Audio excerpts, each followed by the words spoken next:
안녕하세요. 법담TV입니다. 혹여나 억울하게 형사재판을 받으신 분들이 있다면 오늘 이 영상을 통해 많은 도움이 되셨으면 좋겠습니다. 법담TV.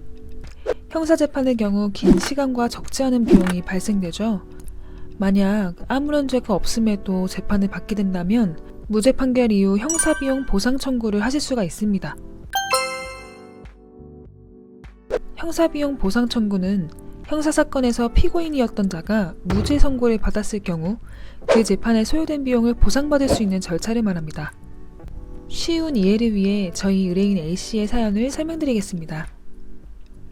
의뢰인 A씨는 가상화폐 관련 아르바이트를 하기 위해 가상화폐 투자회사에서 일을 하게 되었고, 통장에 금원이 입금되면 가상화폐를 매수 또는 매도하여 지정된 전자지갑에 송금하는 일을 하였습니다.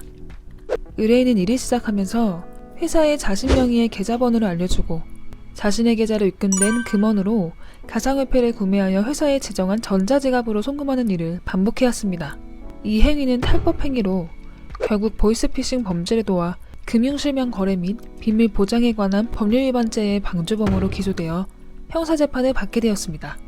그러나 A씨는 정범의 실행을 방조한다는 방조의 고의가 없었던 점, 사기범죄 실행을 용이하게 한다는 점에 대한 인식이 부족했던 점 등을 정황에 맞게 피력하여 법률 전문가의 조력 아래 무죄를 받을 수 있었습니다.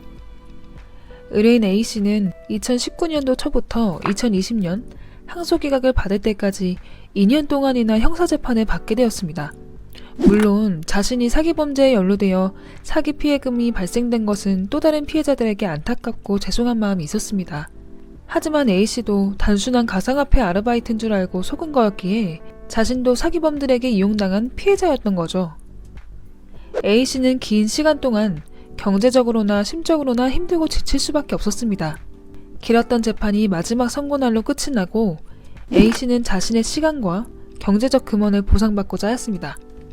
A씨는 금융실명 거래 및 비밀 보장에 관한 법률 위반 방조죄로 불구속 기소되어 1심에서 무죄를 받았고, 검사의 항소로 2심이 진행되었으나 항소 기각을 받고 상소기간이 도과됨으로써 판결이 확정되어 비용보상 청구를 할 수 있었습니다. 먼저 비용보상 청구서를 작성하여 법원에 제출해야 합니다. 비용보상 청구서는 무죄를 선고한 법원에 재판에 소요된 비용을 청구하는 것으로서 청구 금액, 청구 원인 사실, 청구 서류 등을 작성해야 합니다. 비용보상의 범위에는 피고인과 그 변호인이었던 사람이 공판 준비 또는 공판 기일에 출석하는 데 소요된 여비, 일당, 숙박료와 변호인 보수 등이 있습니다. 비용보상의 기준은 형사소송 비용 등에 관한 법률을 준용하되 피고인에게는 증인에 관한 규정을, 변호인이었던 사람에게는 국선변호인에 관한 규정을 준용합니다. 다음으로는 형사보상금 지급 청구서를 검찰청에 제출해야 합니다. 형사비용 보상을 청구하여 법원의 결정을 받으셨다면 형사보상금 지급 청구를 검찰청에 별도로 신청해 주셔야 하는데요. 형사보상금 지급 청구 구비서류에는 형사보상금 지급 청구서, 형사보상 결정서 정본, 확정증명원, 통장 사본, 신분증 사본 등이 있습니다. 법담TV. 모든 무죄 사건이 비용 보상을 받을 수 있는 것은 아닙니다. 형사소송법 사유에 해당하는 경우에는 비용의 전부 또는 일부를 보상하지 아니할 수 있습니다. 조사와 재판으로 긴 시간 동안 수사기관과 법원을 다니시면서 힘들었던 그 기간을 전부 보상받을 수는 없겠지만 받을 수 있는 보상금 전부를 꼭 청구하여 받으시기 바라겠습니다. 형사비용 보상 청구로 법률 조력이 필요하신 분들은 법률사무소 법담으로 문의하시면 친절한 상담 도와드리겠습니다.